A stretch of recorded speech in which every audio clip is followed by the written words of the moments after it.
Assalamualaikum warahmatullahi wabarakatuh. Perkenalkan, nama saya Gelvina Rodatul Jannah dari kelas 23 VIA. Di sini saya akan membahas tentang pemahaman filsafat atau kebenaran yang relatif dan absolut.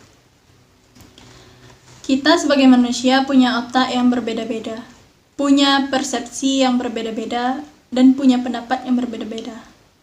Apakah pendapat kita benar semua? Belum tentu. Apakah pendapat kita salah semua? Belum tentu. Pendapat kita bisa menjadi benar dan juga bisa salah. Dan perbedaan pendapat ini sudah sejak zaman dulu menjadi polemik dan bahan diskusi.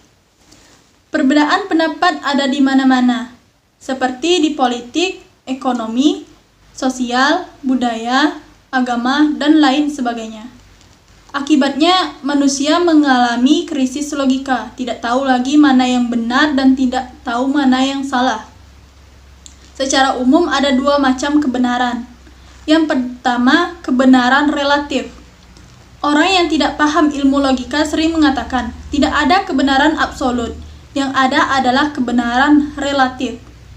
Kebenaran relatif disebut juga kebenaran subjektif, yaitu kebenaran yang ukurannya adalah pendapat diri sendiri secara subjektif, tanpa didukung fakta, referensi, tanpa analisa, dan tidak berdasarkan pengujian secara empiris atau logis.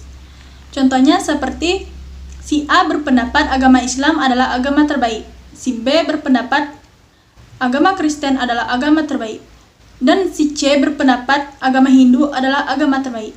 Ini adalah menurut pendapat mereka sendiri, tanpa analisa dan pengujian.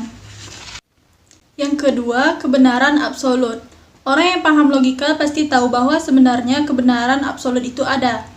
Kebenaran absolut disebut juga kebenaran objektif, yaitu kebenaran berdasarkan fakta, referensi, analisa, dan melalui pengujian empiris walaupun secara logika. Contohnya seperti es itu dingin, api itu panas. Ini karena sudah ada faktanya dan sudah teruji. Jadi kesimpulannya adalah, yang pertama, kebenaran relatif termasuk kategori logika spekulasi atau logika awam. Yang kedua, kebenaran absolut termasuk kategori logika akademik atau logika ilmiah.